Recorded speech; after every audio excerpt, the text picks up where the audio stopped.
Hi there, I'm Steve, and this is Tabletop Union.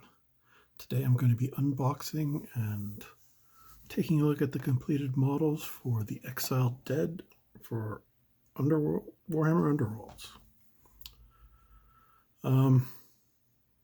This was the last warband that came out in the Hero Deep cycle, and honestly it's probably one of my least favorite. Oh, we got a little package there, probably from like the spacer on the sprue or something. We'll see once we open it up. But yeah, this one felt like a missed opportunity as far as the sort of mad science, electricity, animating zombies kind of thing.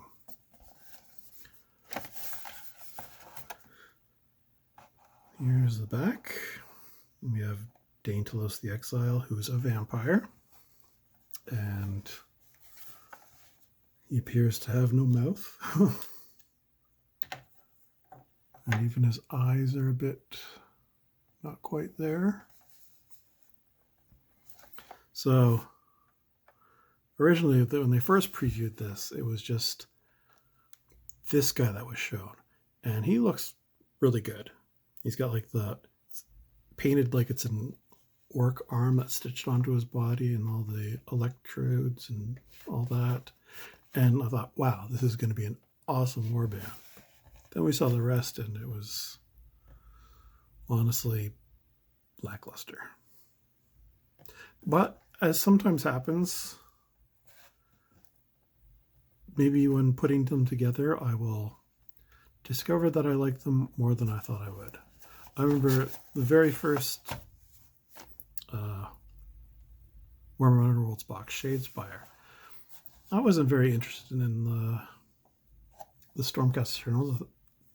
They looked okay, but they weren't anything special. But when I put together that warband, what was it, Steelheart's Champions, I was like, wow, these are really cool models. And I ended up collecting some Stormcast. So I don't know if that's going to happen here, but I'm just saying, you never know. And I've gotten all the Underworld warbands up till now, and I don't think I'll be stopping just because these guys are a little underwhelming. The next warbands that's going up for pre-order next week, it's a group of Sisters of Slaughters for the Daughters of Cain. I also think they're kind of underwhelming, but I'll be getting them. Anyways, opening this up, they're a nice kind of, not quite ivory, but like maybe like a dead flesh kind of color. And yeah, it's just this little bit that was poking through. And here we have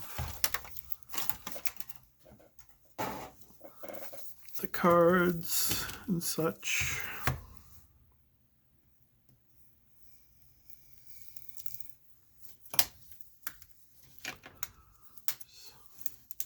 Tear this open.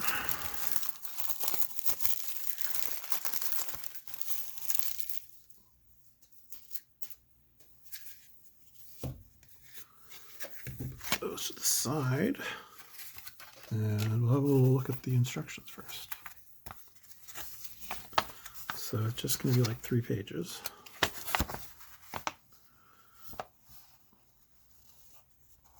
Doesn't look like anything too difficult so far. Sometimes these Underworld push fits can be kind of tricky in getting the right sort of angle on things and weaving parts in together. But these are all pretty straightforward looking. Really, it's only 2 pages. The last page is just, this stuff. See, that's the guy with like the orc armor. And that was a cool looking guy. Anyways, let's look at the sprues. So as always with Underworld, they've got sculpted bases. These look to be sort of like dungeon tiled floors with shackles and stuff. Here's like a wooden bit with a knife on it that looks like it probably goes on a base, I think.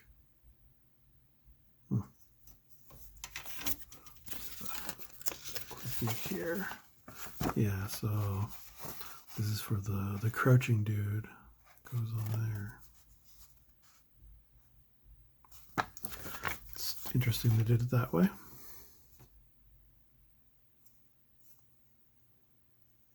So yeah, I got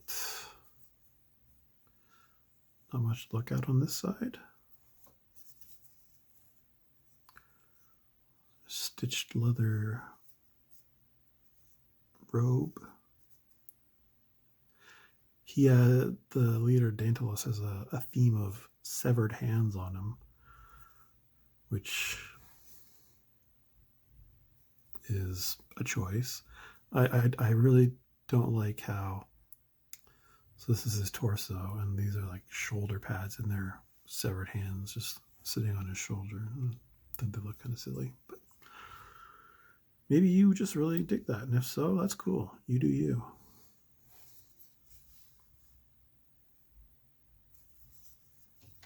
Look at the other one here.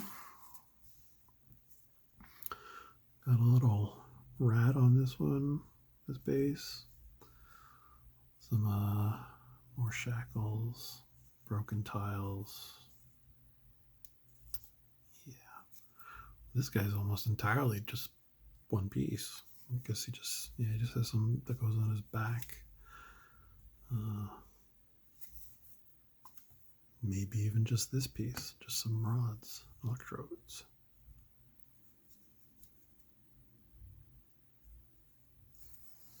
So here we have the big arm. Still my favorite model in the warband. They're very spindly, very thin, which, makes sense for them to be corpses and all. And we'll just do a quick flick through of the, it's this one, the Exiled Dead Rivals deck. This is all their faction cards. So we'll have a little read first. The vampire Dantalos dwells in the darkness of Harrowdeep, a lurking menace who snares those who walk its labyrinthine passages.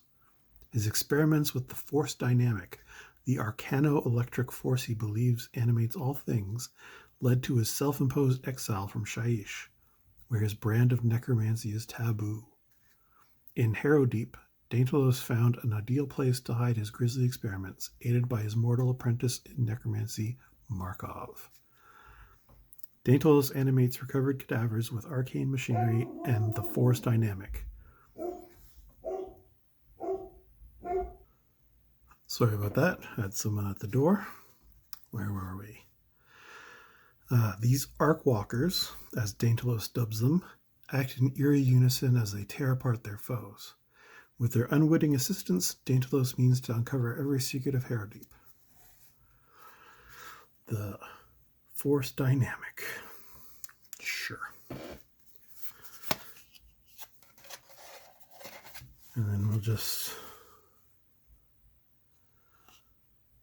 have a look. So his inspiration is that he starts the game inspired. That's different. Okay, and he can become uninspired if he gets raise counters. So I guess that's if he's been killed and then brought back. So that's different. They start inspired and then eventually probably become uninspired. Anyways, those are the two sides for him. And coil.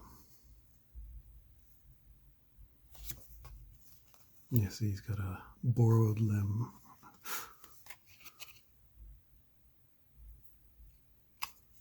Looks like they can also do something overload here. So +1 damage to attack action if the target is staggered. Interesting. And Daedalus himself inspires if a friendly minion takes an enemy fighter out of action. Pretty straightforward. You can also dance dynamic, which is basically like controlling all the animated zombies, so not his apprentice, to either move or attack. And he's a wizard, level 2. Ione.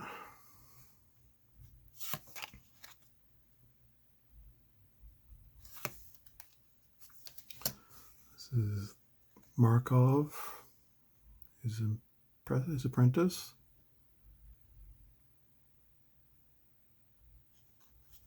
Friendly Regulus attack action succeeds. This is inspiration. And here we have Regulus.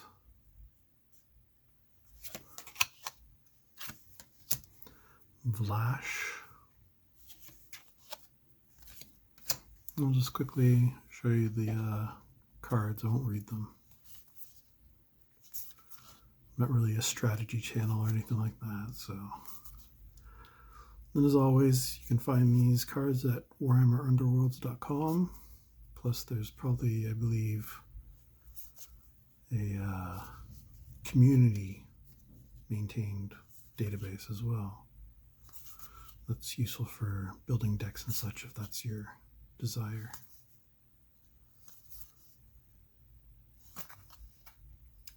The art is better than the Black Powder Buccaneer one.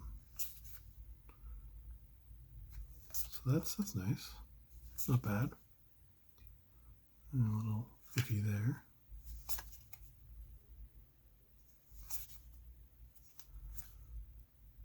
They really made that Kruleboy look a little too beefy there, I think. He looks closer to an Iron Draw.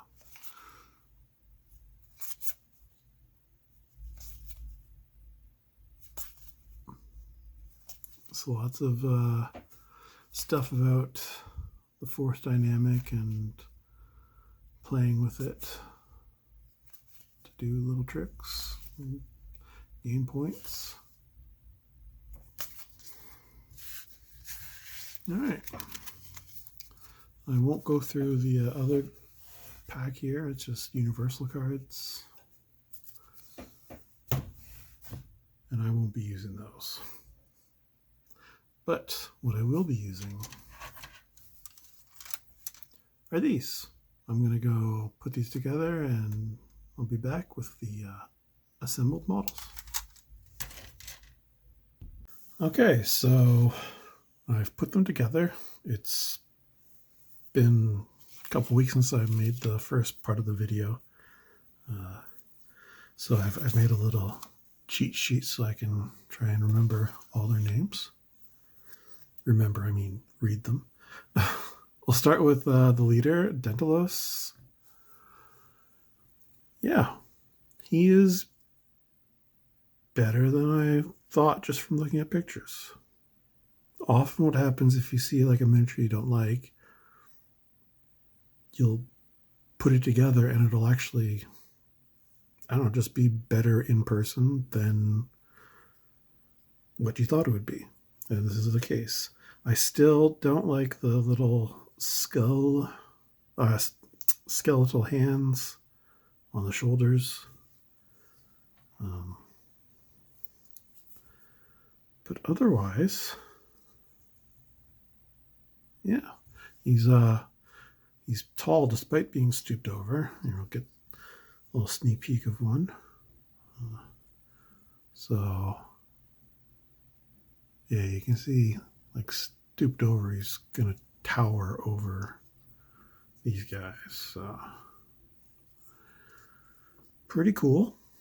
Hopefully I can paint him in a way that looks better than what they had on the box art, which is a really dumb thing to say because I can't paint that well. But, you know, I just didn't like it on the box. You'll want to be careful with all of these, of the spindly parts. If you're applying pressure, make sure to do it on like solid bits like the bodies and not on arms or bits that are sticking out. Be very careful with the staff here. It's sort of off frame. It's pretty spindly. Next, we'll look at the apprentice, Markov. So yeah,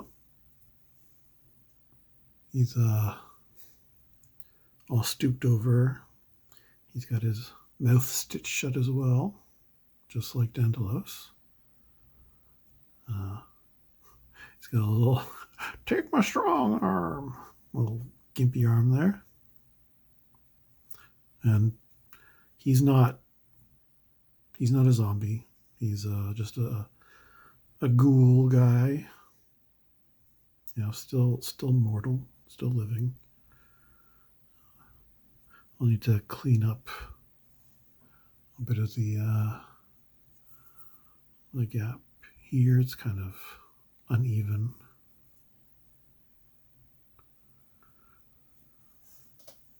And next, we will look at Regulus.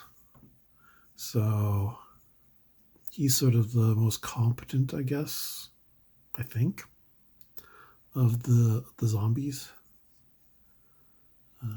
I wish the shield was a separate piece that I could, keep off, but it's like attached to the arm, and the arm attaches inside the torso. And actually, that's a good point that I need to point out. So for Regulus, you can see here how it puts, there's like a ring, and it goes over the peg here and pushes down onto the peg. And then this guy would also push on the same, like the front would also push on the same peg. If you're like me and you clip off pegs, make sure to put this on that peg first before you clip the peg. You can clip what's left over after and then just stick the body to the front of the body, the rest of it. But you're going to have a much easier time if you put this part over the peg. There, hope that helps. Nothing too extraordinary about him. His shield's got some nice designs on it. But otherwise, he's a pretty generic looking zombie in like a guard or a soldier's uniform. Sorry, there's all sorts of sirens outside. Hopefully you can't hear that. And next, we'll look at my favorite. He's still my favorite. Coil. The stitched on orc arm, is just too cool. Like, you could say it's some other arm, but how they painted it, it was an orc arm. And that's probably how I'll paint mine. Most of these went together, most of them went together really easily. A lot of them are just like 3 parts plus the base, or actually, he was just 2 parts plus the base. And so are the next 2 I'm going to show you. So, one of those is, we saw him before.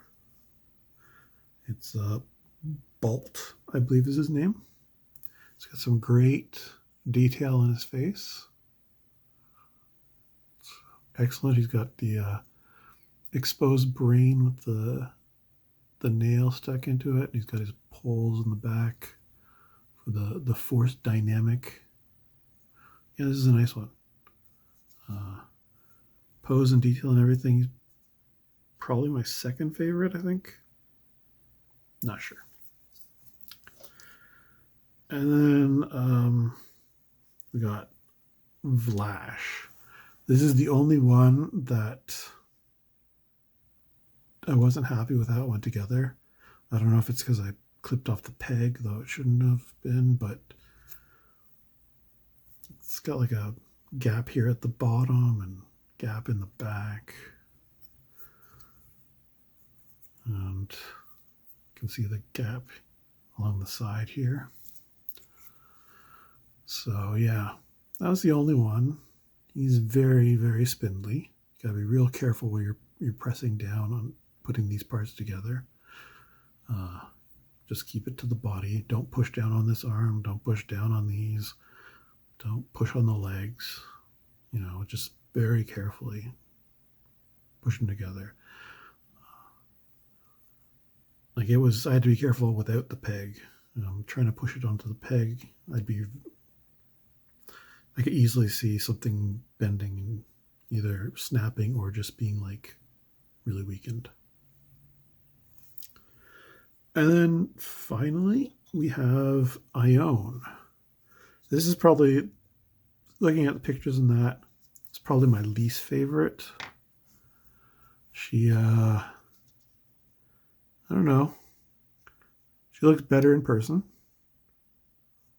Still not my favorite, but she's got a lot of cool decay going on in her face there.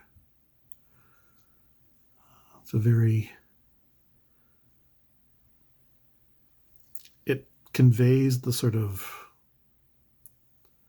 herky-jerky movement that these zombies would have.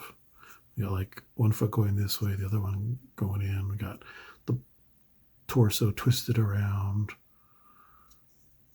We got her little pack. The pack is pretty cool. It's the most sort of extensive one of these. So seems kind of weird, this.